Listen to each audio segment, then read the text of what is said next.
Iran, जिसको एक दुनिया इस जंग से पहले, आज से 40 दिन पहले तक बहुत हल्के में लेती थी, और जिस तरह से वहाँ की करेंसी बड़ी डाउन है और जिस तरह की पाबंदियाँ उन पर लगी हुई थी, तो कोई जानता नहीं था सिवाय वो जो वहाँ पर गए हैं, जिन्होंने वहाँ का विकास देखा है, जिन्होंने वहाँ की सड़कें देखी हैं, जिन्होंने वहाँ पर सरकार के ज़रिए जो स्कीम्स चलाई गई हैं वो देखी हैं, वो जानते थे कि ईरान क्या है। लेकिन इस 40 दिन के दरमियान जिस तरह की चीज़ें, जिस तरह के आंकड़े, जिस तरह के तथ्य लोगों के सामने आए हैं ईरान को लेकर, क्योंकि बड़ी संख्या में लोगों ने रिसर्च की है और उसके बाद बहुत सारी चीज़ें जो सामने आई हैं वो काफ़ी चौंकाने वाली हैं। उन्हीं में से कुछ बातें हैं जो मैं आपको आज बताना चाहूँगा कि 40 दिन की जंग में अब तक उसे किसी भी देश से पैसे मांगने की ज़रूरत नहीं पड़ी।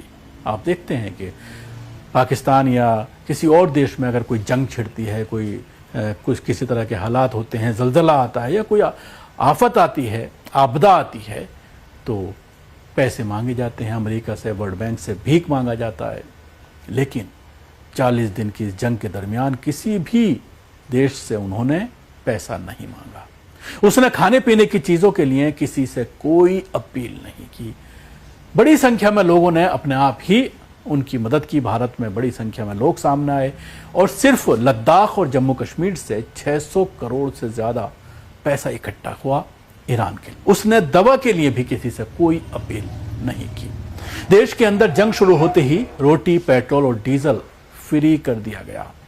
1 महीने की जंग और काफिरों की पूरी दुनिया पर दिन रात लगातार बमबारी के बावजूद एक भी ईरानी देश से बाहर नहीं गया, बल्कि दूसरे देशों में रहने वाले लोग अपने देश की रक्षा के लिए वापस आ गए। लॉकडाउन शब्द शायद किसी ईरानी को पता ही नहीं होगा।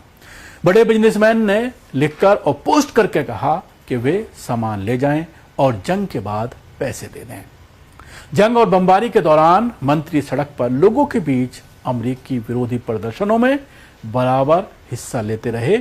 अपनी जान का जोखिम में डाल करके, अपनी जान की परवाह किए बिना वो अवाम के साथ इस तरह के प्रोटेस्ट में, इस तरह के प्रदर्शनों में साथ नजर आए। आपने देखा होगा कि ईरानी प्रेसिडेंट तक खुद शॉपिंग मॉल जाकर रेट और सुविधाएं चेक कर रहे थे। ये कैसे मुमकिन है कि जो देश 47 साल से पाबंदियां और जंग में फंसा हुआ है, वहां के लोग शांति से रहें? क्योंकि नए सुप्रीम लीडर ने अपना कोई घर नहीं खरीदा है, ना खरीद सकते हैं।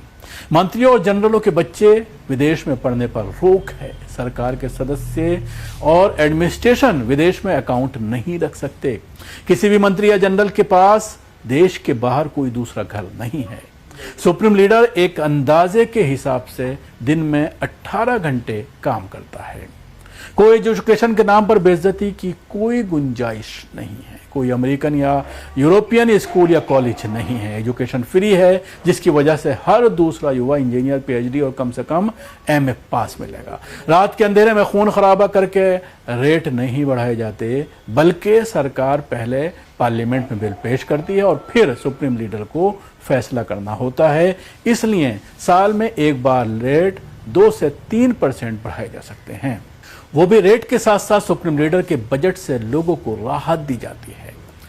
घर में रोटी बनाना मना है, जिससे औरतें आसानी से पढ़ लिख सकती हैं या कम्युनिटी प्रोग्राम में हिस्सा ले सकती हैं। सरकार की तरफ से जगह जगह तंदूर लगाए हुए हैं और उनको फ्री में रोटियां दी जाती हैं। डिलीवरी केस फ्री है, लेकिन बच्चे के जन्म पर मां के अकाउंट में कम से कम 20,000 रुपये गिफ्ट के तौर पर ट्रांसफर किए जाते हैं। इलाज का 70% सरकार देती है और 30% मरीज देता है। चोरी डकैती बिल्कुल नहीं है। रॉयल कल्चर या प्रोटोकॉल जैसी कोई चीज नहीं है।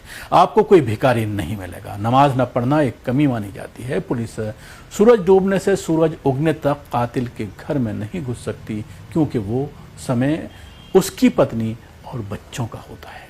जेल खाली है और अगर कोई जुर्म करता भी है तो उसे जेल में काम दिया जाता है, जिसकी सैलरी उसके घर भेजी जाती है, ताकि सपोर्ट की कमी के कारण उसका परिवार गलत आदतों में या जुर्म में शामिल ना हो।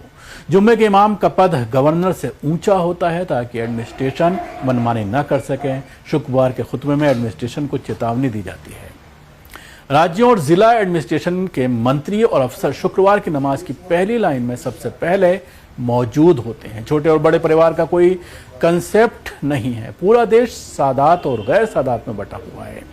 टीचर सिर पर ताज होता है, उसे पुलिस स्टेशन या कोर्ट में नहीं बुलाया जा सकता, क्योंकि टीचर और टीचर ऐसा काम नहीं करते। नौकर रखने का रिवाज नहीं है। दिमागी तौर पर हर कोई खुश और रिलैक्स्ड लगता है। तो ये तमाम पॉइंट्स हैं जो तकरीबन 24 पॉइंट मैंने ये बताया और 10 से 11 पॉइंट ये बताया जो गलत फहमी थी लोगों को। तो आप अंदाज़ा लगा सकते हैं किस तरह की तथ्य अब जो है इस जंग के दरमियान ईरान को लेकर आ रहे हैं।